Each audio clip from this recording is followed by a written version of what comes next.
சீமான் அவர்கள் வர இருக்கிற 2026 சட்டமன்ற தேர்தலில் சிவகங்கை மாவட்டத்தோட காரைக்குடி தொகுதியில் போட்டியிட போகிறாரு. இது அரசியல் வட்டாரத்தில் பேசு பொருளாகவே மாறி இருக்கு.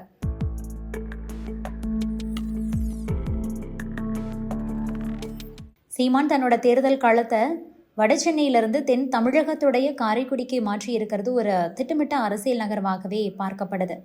காரைக்குடி தொகுதி செட்டிநாடு கலாச்சாரத்தோட மைய புள்ளியாகவும் மண் சார்ந்த அரசியலுக்கு முக்கியத்துவம் கொடுக்கக்கூடிய பகுதியாகவும் இருக்கு. தமிழ் தேசிய அரசியலை முன்வைக்கக்கூடிய சீமானுக்கு தென் மாவட்டங்களில் நிலவக்கூடிய ஆதரவை வாக்குகளாக மாற்ற காரைக்குடி ஒரு சிறந்த என்ட்ரன்ஸாக அமையும்.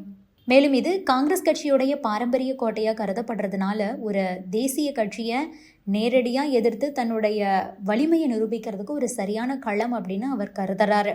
கடந்த கால தேர்தல் முடிவுகள் எல்லாம் பார்க்கும்போது காரைக்குடியில் நாம் தமிழர் கட்சியுடைய வளர்ச்சிங்கிறது சீராக இருந்திருக்கு.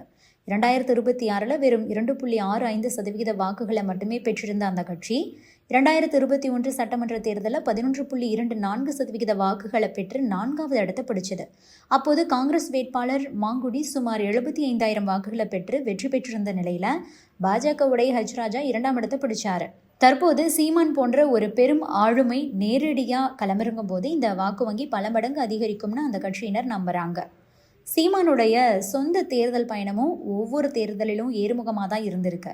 2016 கடலூர் தொகுதியில் போட்டியிட்ட அவர் 12,497 வாக்குகளை பெற்றார்.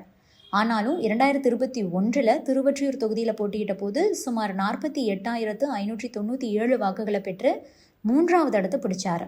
திராவிட கட்சிகளுக்கு இணையாக ஒரு வாக்கு சதவிகிதத்தை ஒரு தனிநபர் வேட்பாளராக அவர் எட்டினதை அனைவரையுமே திரும்பி பார்க்க வச்சது. தற்போது திமுக அதிமுக கூட்டணிகளுக்கு மாற்றாக நடிகர் விஜயுடைய தமிழக வெற்றி கழகமும் களத்தில் இருக்கிறதுனால வாக்குகள் பலவாறாக பிரியக்கூடிய ஒரு சூழல் நிலவிட்டு இருக்கு. இத்தகைய மும்முனை ஒரு சதுரங்க போட்டிக்குள்ள காரைக்குடி தொகுதியில் சீமான் பெறக்கூடிய வெற்றி அல்லது வாக்குகளுடைய எண்ணிக்கை தமிழக அரசியலில் நாம் தமிழர் கட்சியுடைய எதிர்காலத்தை தீர்மானிக்கக்கூடிய ஒரு சக்தியாகவே இருக்கும். குறிப்பாக தென் மாவட்டங்களில் தனது ஆதிக்கத்தை செலுத்த சீமானுக்கு காரைக்குடி ஒரு பலமான அடித்தளமாகவே அமையும் அப்படிங்கிறதுல எந்த சந்தேகமும் கிடையாது. நாம் தமிழர் கட்சியுடைய தலைமை ஒருங்கிணைப்பாளர் சீமான் காரைக்குடியில் களமிறங்கிறத பற்றி நீங்கள் என்ன நினைக்கிறீங்க அப்படிங்கிறத பற்றி சொல்லுங்கள். அடுத்ததாக வேட்பாளர்கள் பட்டியலை அறிவிச்சார் இல்லையா சீமான், அதில் 6 பிராமணர்கள் இடம் பிடிச்சிருக்காங்க. அது இப்போ பேசு பொருளாக மாறியிருக்கு. அதை பற்றியும் பார்க்கலாம்.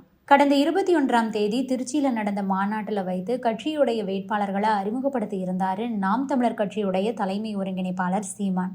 இந்த பட்டியலில் 6 பேர் பிராமணர்கள் இடம் பிடிச்சிருக்காங்க. வழக்கமாக அதிமுக பாஜக கூட்டணி சார்பில் தான் பிராமணர்கள் வேட்பாளர்களாக நிறுத்தப்படுவாங்க. ஆனால் அந்த கூட்டணியையும் ஓவர்டேக் பண்ணுற அளவுக்கு சீமான் தன்னுடைய வேட்பாளர்களை அறிவிச்சிருக்காரு. கட்சியின் சார்பில் அறிவிக்கப்பட்ட மொத்த வேட்பாளர்களில் 50% பெண்கள். வழக்கமாக பெண்களுக்கு நாம் தமிழர் கட்சி சரிசமமான முக்கியத்துவத்தை கொடுத்துக்கிட்டு இருக்கு. அதே மாதிரி அந்த வேட்பாளர்கள் பட்டியலில் பிராமணர்களுடைய பெயர்களும் கூட இடம்பெற்றிருக்கு. அதாவது சென்னை டி நகரில் அனுஷா, மயிலாப்பூரில் அருண், சைதாப்பேட்டையில் ஸ்ரீவித்யா, ஆலந்தூரில் மகாலட்சுமி, மதுரவாயலில் ரேவதி, மயிலாடுதுறையில் காசிராமன்னு மொத்தம் 6 தொகுதிகளில் பிராமணர்கள் களமிறக்கப்பட்டிருக்காங்க. தமிழ்நாட்டை பொறுத்த வரைக்கும் பிராமணர்களுடைய எண்ணிக்கை மொத்த மக்கள் தொகையில் தோராயமாக 2லிருந்து ஒரு 3% வரை இருக்கும். அப்படின்னா மொத்தம் இருக்கக்கூடிய 234 தொகுதிகளில் 7 தொகுதிகளில் பிரதிநிதித்துவம் கொடுக்கலாம். இந்த பிரதிநிதித்துவத்துடைய அடிப்படையில் தான் 6 பிராமண வேட்பாளர்களை சீமான் களமிறக்கி இருக்கிறதா சொல்லப்படுது. பெண்கள் மற்ற சமூகத்தினர்னு அனைத்து தரப்பினரையும் உள்ளடக்கிய அரசியல் இதுன்னு நாம் தமிழர் கட்சியினர் சொல்கிறாங்க. ஆனால் அதெல்லாம் கிடையாது. பிராமணர்களுடைய வாக்குகளை குறிவைத்து பிரிக்கிறதுக்காகவே இப்படி வேட்பாளர்கள் நிறுத்தப்பட்டிருக்காங்க அப்படிங்கிற விமர்சனங்களும் கூட எழுந்திருக்கு. இது குறித்து நடிகர் S.V. சேகர் என்ன சொல்லியிருக்காருன்னா, சீமானுடைய உண்மையான சமூக நீதி அப்படின்னு பாராட்டியிருக்காரு. அதே மாதிரி இந்து மக்கள் கட்சி தலைவர் அர்ஜுன் சம்பத் என்ன சொல்லியிருக்காருன்னா, சமூக கலாச்சார பண்பாடு பெருமைமிக்க பிராமண சமுதாய மக்களுடைய ஓட்டுக்களை பாஜக அதிமுக கிட்ட இருந்து பிரித்து தன் பக்கம் கொண்டு செல்ல சீமான் மேற்கொண்டிருக்கக்கூடிய முயற்சி தான் இதுன்னு சொல்லியிருக்காங்க.